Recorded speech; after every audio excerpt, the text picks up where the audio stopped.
The Yakovlev Yak-141, also known as the Yak-141, is a Soviet supersonic vertical takeoff, landing fighter aircraft designed by Yakovlev. During its flight testing, the Yak-141 set an impressive 12 world records, establishing itself as one of the most remarkable aircraft developments of the late 1980s. A Yak-141 achieved speeds up to 1,800 km per hour and featured a unique propulsion system combining a powerful Tumansky R-79V-300 main engine with two RD-41 lift jets. Despite the project's cancellation in August 1991 after building for prototypes, this advanced aircraft showcased exceptional engineering through its high-mounted wing design, advanced avionics, and ability to perform vertical takeoff, landing fighter operations, and supersonic flight. This video will explore the groundbreaking engineering solutions that made the Yak-141 a pivotal development in aviation history. The genesis of Yakovlev Yak-141. Development of the Yakovlev Yak-141 began in 1972, marking the Soviet Union's ambitious pursuit of a supersonic vertical takeoff and landing fighter aircraft. A vertical takeoff and landing, often abbreviated as VTOL aircraft, is one that can take off and land vertically without relying on a runway.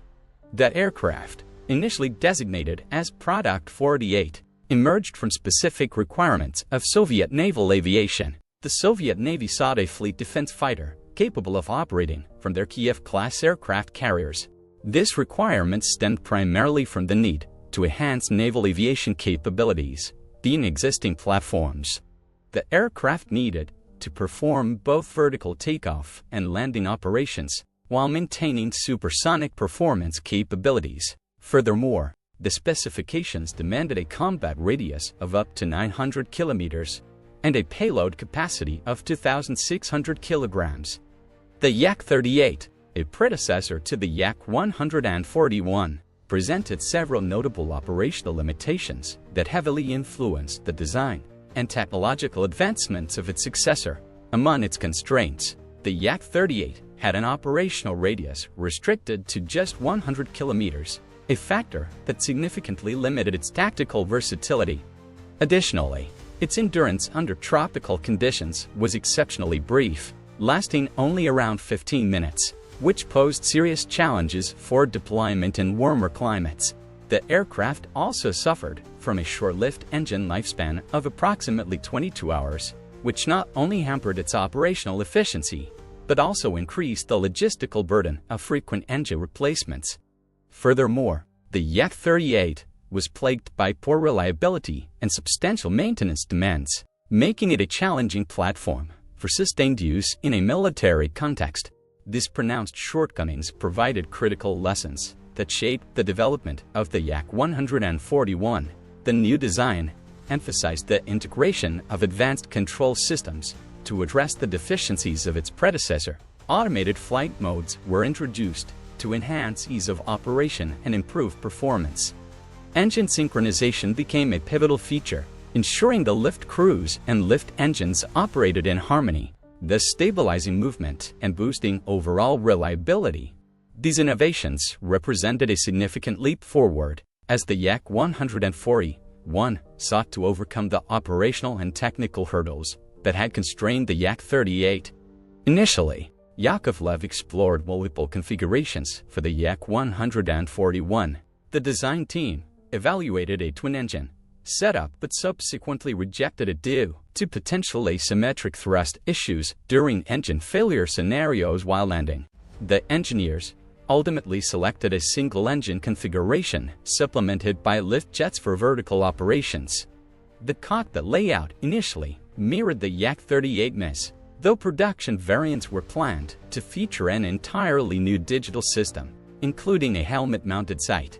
The development process focused on creating an aircraft that could effectively transition between vertical and horizontal flight while maintaining supersonic capabilities.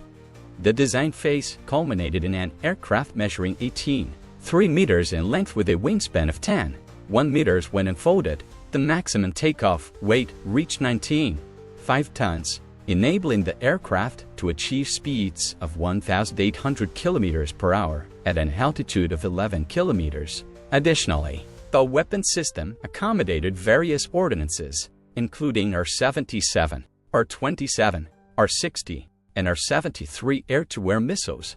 Revolutionary propulsion system.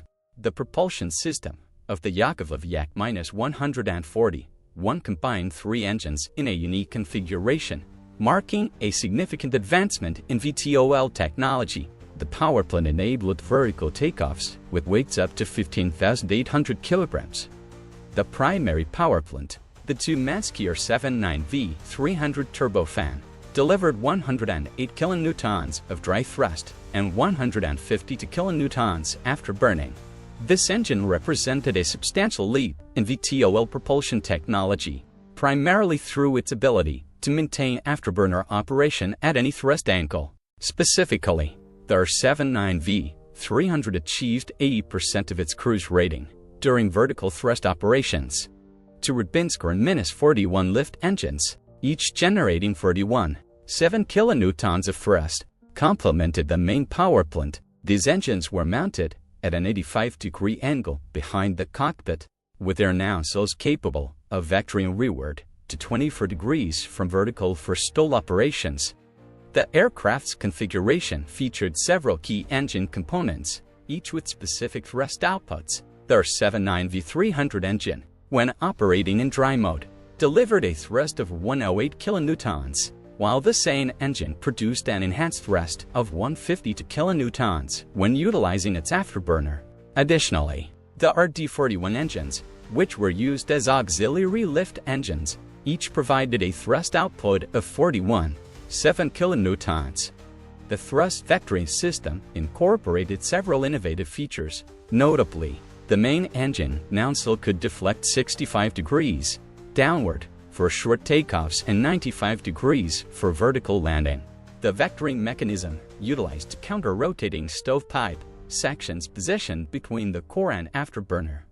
A sophisticated digital control system managed the engine's thrust and nozzle deflection angles. Moreover, the system incorporated reaction control jets at the wingtips and under the nose, utilizing excess airflow from the engines to enhance maneuverability during hover. The lift engines' nozzles were specifically designed to turn inward during vertical takeoff, preventing the formation of an ascending fountain effect that could compromise stability. The transition from vertical to horizontal flight occurred through a carefully orchestrated process. Accordingly, the pilot manually reduced the thrust angle to 65 degrees, after which the system automatically completed the transition to horizontal flight mode. Throughout this process, the lift engine's thrust decreased automatically to maintain aircraft balance. Aerodynamic engineering breakthroughs. Achieving supersonic capabilities in a VTOL aircraft demanded exceptional aerodynamic engineering solutions. The Yakovlev Yak-141 featured a normal aerodynamic scheme with distinctive design elements that enabled both vertical takeoff and high-speed flight. The Yak-141's aerodynamic profile enabled speeds up to 1,800 km per hour at an altitude of 11 km. Essentially, the aircraft's design incorporated a highly trapezoidal wing configuration mounted on twin-tail beams. The fuselage geometry received meticulous attention to optimize cross-sectional areas, primarily focusing on reducing drag during supersonic flight. The Yak-141 incorporated a sophisticated vertical takeoff and landing stability control system designed to ensure precise handling and control during complex flight operations. This advanced system featured several innovative solutions that enhanced the aircraft's performance in challenging conditions. One key component was the use of jet rudders, which directed excess airflow from the engine to assist in maintaining stability.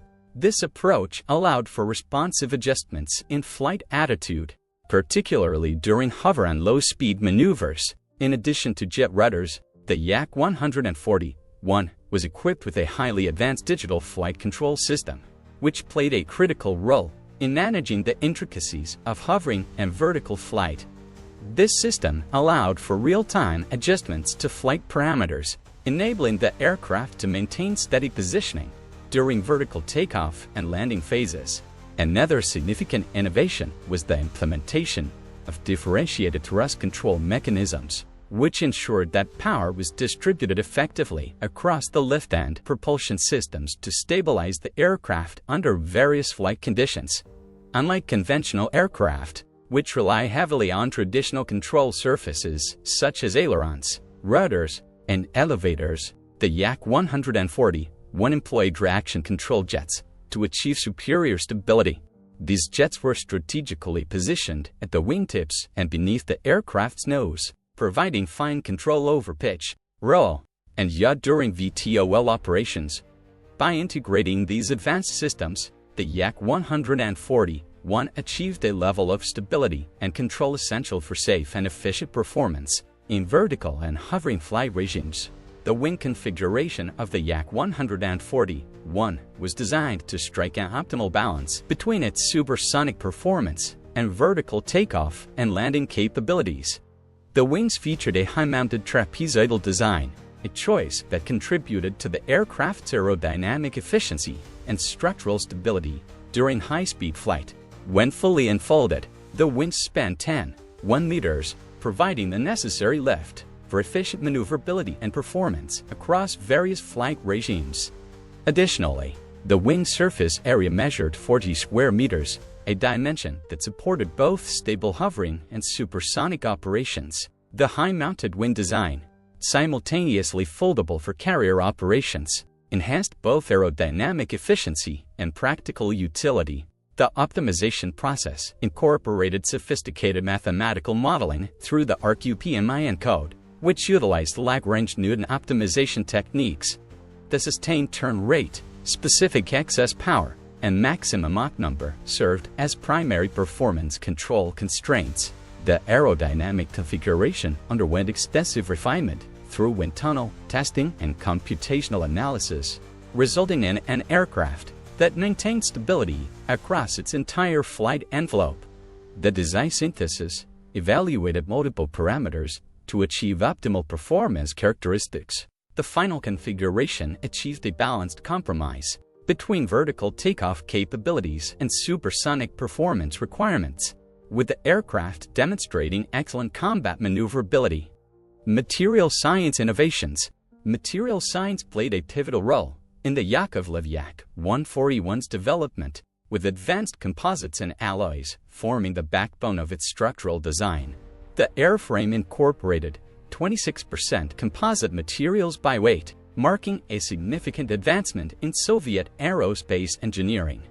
The Yak-141's heat management system primarily focused on addressing the challenges of high-temperature operations. The aircraft utilized bismuth composites capable of withstanding temperatures up to 425 degrees F. Indeed, the integration of ceramic matrix composites enabled the structure to endure temperatures 300 to 400 degrees F higher than conventional metal alloys. The heat resistance capabilities extended to the main engine exhaust system, lift jet compartments, and critical structural components exposed to thermal stress. The structural framework of the Yak-141 was meticulously engineered to address the challenges associated with durability, weight, and environmental resilience. A key aspect of its construction involved the extensive use of corrosion-resistant aluminum-lithium alloys. These advanced materials were specifically chosen to provide a robust yet lightweight solution for critical components, ensuring the aircraft could withstand the demanding conditions of high-performance operations. For the tail surfaces, carbon fiber composites were utilized to reduce weight without compromising strength. Similarly, wing components incorporated carbon fiber materials in the flaps and toes, which not only improved structural integrity, but also contributed to the aerodynamic efficiency of the aircraft. The fuselage sections were constructed using aluminum-lithium alloys, chosen for their exceptional corrosion resistance and ability to endure the stresses imposed during both supersonic and vertical flight modes. The engineering team also considered the potential impact of environmental factors, such as moisture absorption, on the aircraft's structural materials. In particular, water intake posed a risk to the matrix material supporting the composite fibers, which could degrade performance over time. To address this issue, specialized moisture-resistant coatings were applied to critical surfaces. These coatings provided an additional layer of protection, ensuring that the materials retained their strength and stability, even in humid or adverse environmental conditions. This combination of advanced materials and protective measures exemplified the sophisticated approach taken to optimize the Yak-141's structural integrity. Weight reduction strategies achieved a 15 to 20% decrease compared to equivalent aluminum designs. The implementation of carbon fiber thermosets in airframe construction offers significant advantages in both weight reduction and manufacturing efficiency. The distribution of composite materials in the Yak-141 was strategically designed to enhance performance and reduce weight. Carbon fiber was extensively used in the tail surfaces to optimize the efficiency and durability of the control surfaces, ensuring precise handling during flight. Lightweight composite materials were incorporated into the flaps, significantly improving the aircraft's maneuverability by reducing the load on the wings. Additionally, the wing components utilized advanced composites to minimize overall mass while maintaining structural integrity, contributing to the aircraft's agility and operational effectiveness.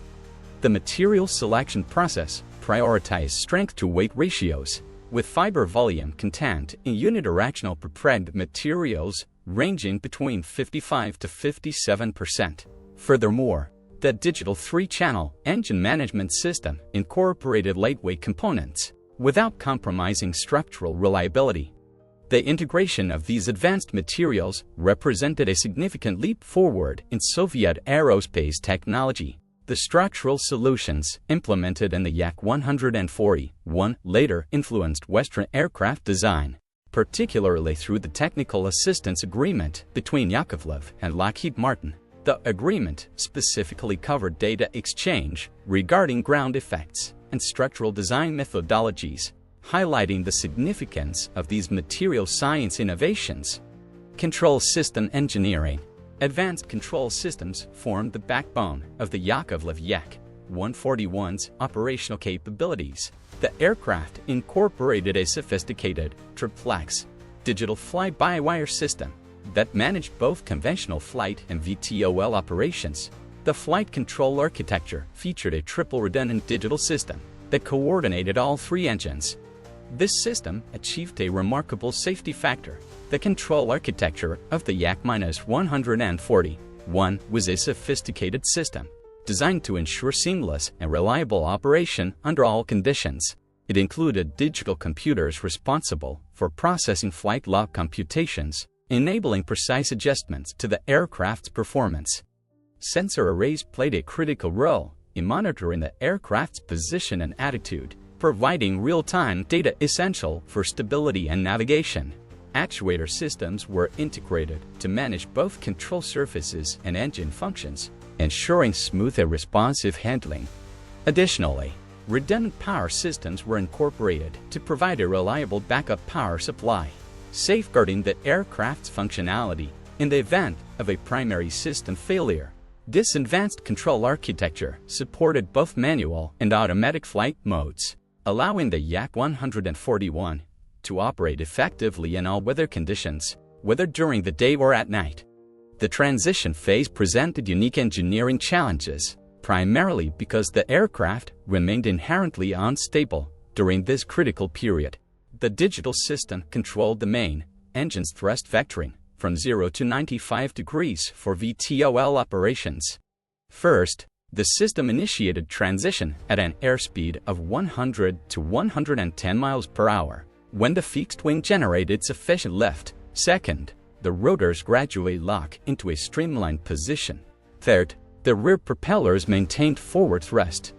The control system of the Yak-141 was responsible for managing several essential parameters to ensure optimal performance and stability. a precisely modulated thrust across all three engines, balancing power output to suit various flight modes. Additionally, it regulated the positioning of the wing surfaces, allowing for efficient aerodynamic adjustments during maneuvers. The system also controlled the operation of the reaction control jets, which were vital for maintaining stability during vertical takeoff, landing, and hovering phases. The emergency systems incorporated multiple redundancy layers to ensure pilot safety. The automatic ejection system activated whenever the engine duct rotated beyond 30 degrees at speeds below 300 km per hour. The pressurized cockpit featured an automatic ejection seat, primarily designed to function effectively in both vertical and transitional flight modes. The reaction control system utilized excess airflow from the engines, channeling it through jets positioned at the wingtips and beneath the nose. This configuration ensured precise control, even if one propulsion unit malfunctioned. The system ensured complete control authority by employing advanced mechanisms.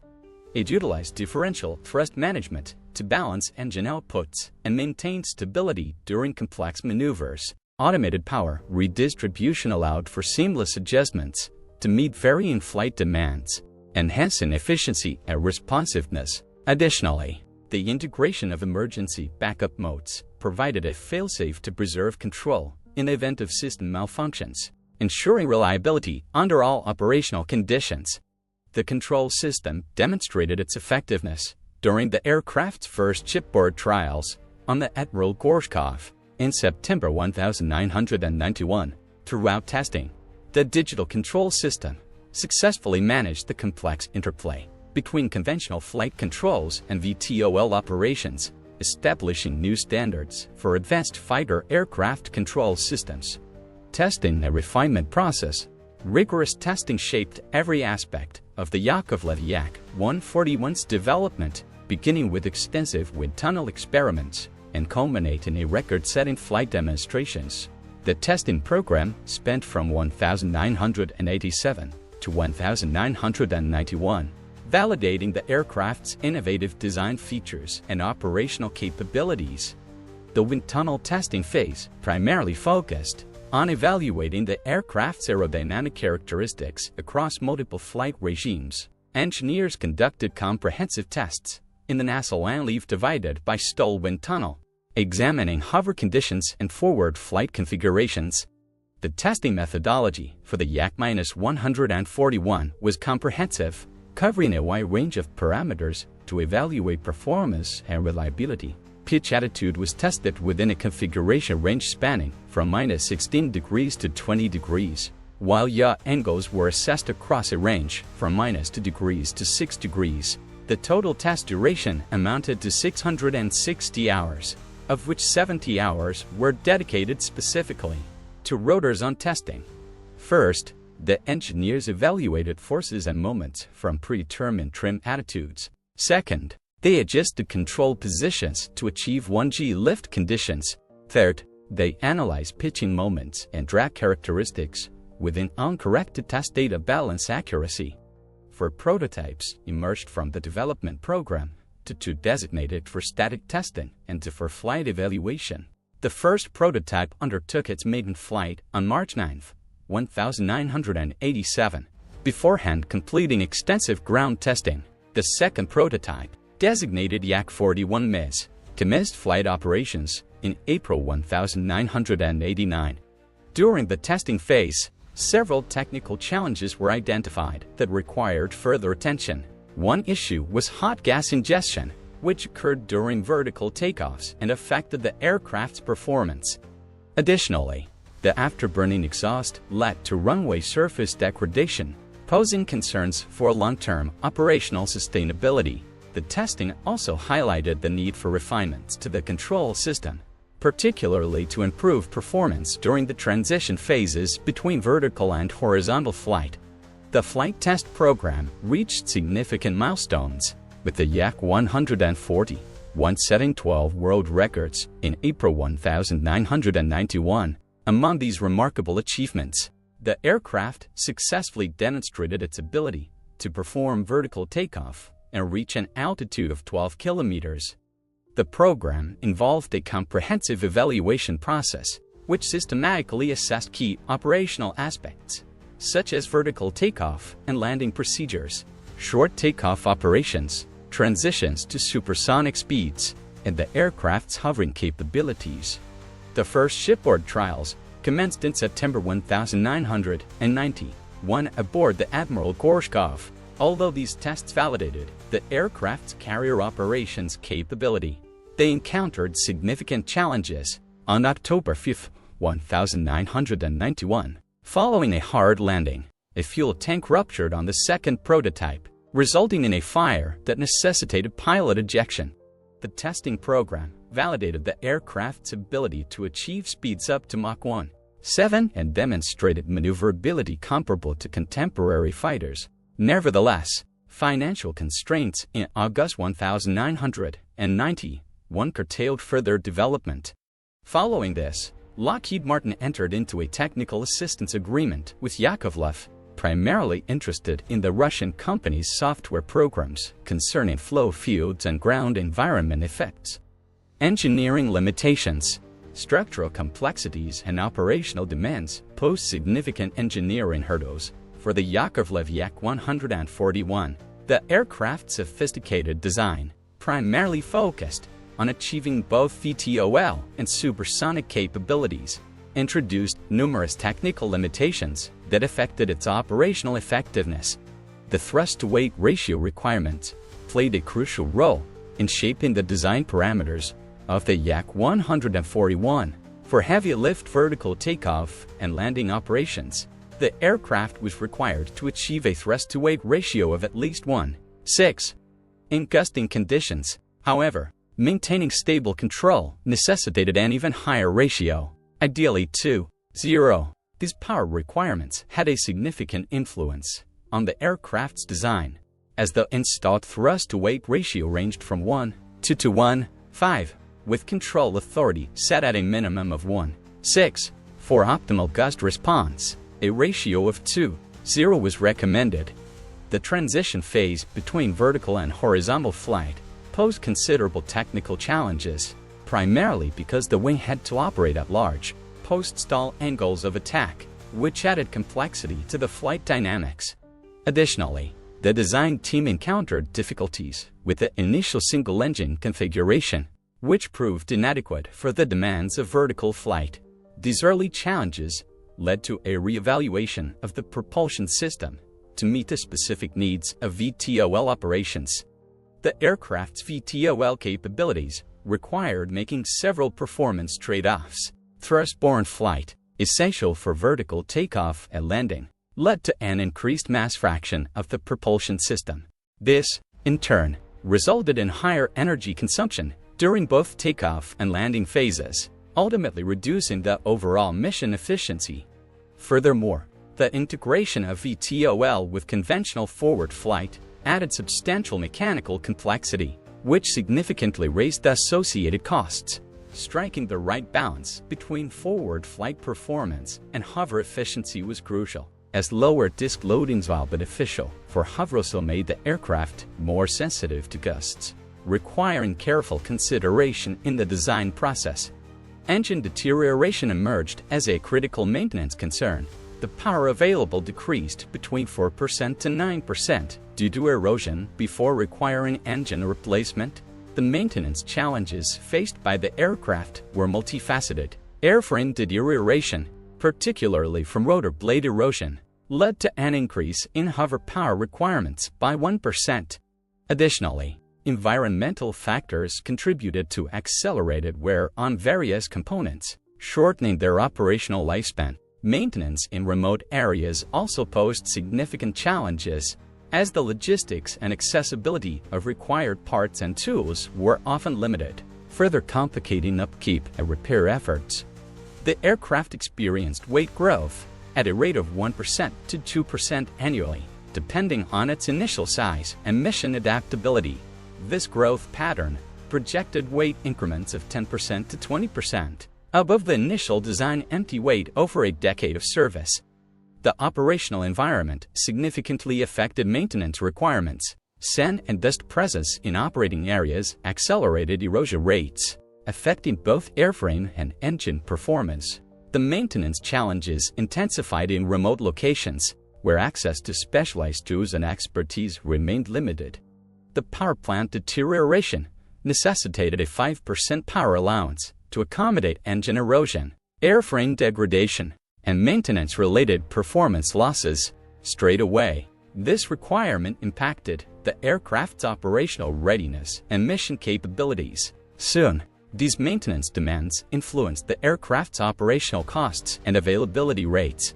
Modern engineering analysis, technical analysis reveals profound connections between the Yakovlev Yak-141's innovative design and modern VTOL aircraft development. The engineering principles pioneered by the Soviet-era aircraft continue shaping contemporary vertical takeoff technology. Present-day VTOL aircraft development focuses primarily on unmanned aerial systems, with DARPA's ancillary program showcasing 6 innovative design concepts. The goal of these modern configurations is to enhance small VTOL capabilities threefold compared to current standards, incorporating several advanced features. In terms of propulsion, hybrid electric systems are utilized, drawing inspiration from the thrust vectoring principles seen in the Yak-141. For control systems, digital autonomous flight technology is implemented, enabling more precise multi-engine coordination, a concept influenced by the Yak-141's flight control innovations. Additionally, the operational range is expanded beyond line-of-sight capability, building on the Yak-141's extended combat radius to increase mission flexibility and endurance. Sikorsky's hybrid electric vertical takeoff and landing demonstrator represents another advancement, targeting ranges exceeding 500 nautical miles at high speed. Currently, Russian combat aviation relies heavily on fourth-generation fighters developed in the 1980s. The collaboration between Lockheed Martin and Yakovlev represented a significant milestone in the transfer of VTOL technology. In 1991, Lockheed Martin agreed with Yakovlev Design Bureau, the only other aircraft developer globally with extensive experience in STOVL technology. This technical assistance agreement focused on 2 critical areas. First, it involved an exchange of data, including information on ground effects derived from the Yak-141 and Yak-38, surface damage patterns, aerodynamic suckdown effects, and acoustic load measurements. Valued at $350 million, the partnership provided Lockheed Martin access to unique technologies that gave it a distinct advantage in the Joint Advanced Strike Technology program. Lockheed Martin specifically sought Yakovlev's expertise in several key areas, such as software programs for predicting ground environment effects, flow field analysis capabilities, and subscale model testing methodologies. This collaboration had a direct influence on the design of the F-35 BSS propulsion system, particularly in the development of the single vectoring downslope configuration positioned behind the aircraft's center of gravity. As a result, the F-35 BSS thrust vectoring mechanics bear notable similarities to those of the Yak-141, reflecting the deep technological exchange between the 2 companies.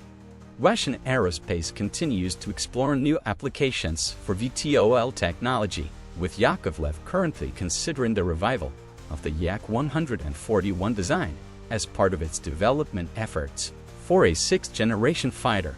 This modernization program aims to incorporate advanced propulsion systems, integrate digital flight control technologies, and enhance weapons capabilities beyond military applications. There has also been significant progress in the development of commercial VTOL aircraft. For instance, Northrop Grumman's autonomous VTOL X-plane program is focused on demonstrating critical technologies to achieve long-endurance performance. In addition, modern VTOL aircraft development is prioritizing reduced mechanical complexity, lower maintenance requirements, and improved operational efficiency, further expanding the potential of these technologies across various sectors. The Defense Advanced Research Projects Agency anticipates flight tests of next-generation VTOL aircraft beginning in early 2026. Ultimately, these developments build upon the engineering foundation established by the Yak-141, incorporating advanced materials, digital control systems, and enhanced propulsion technologies. The Russian aerospace industry maintains substantial research and design capabilities, though experts express skepticism about immediate VTOL fighter development given current technological constraints. Currently, unmanned systems receive increased attention, with some Russian experts suggesting prioritizing attack UAV development over manned VTOL aircraft. The Yakovlev Yak-141 remains a significant milestone in Soviet aerospace engineering, setting 12 world records and pushing the limits of VTOL technology. Although its development ended in 1991 due to financial constraints, its innovations, such as the advanced three-engine propulsion system, digital control architecture, and integration of VTOL with supersonic flight, continue to influence modern aviation. The collaboration with Lockheed Martin, which contributed to the F-35BSS development, shows the lasting legacy of the Yak-141's technology. Even with operational challenges, the Yak-141's performance set new standards for VTOL fighter aircraft. What do you think about the Yak-141's influence on modern aircraft? Let us know your thoughts in the comments below. If you found this video interesting, please like and subscribe. Thank you for watching.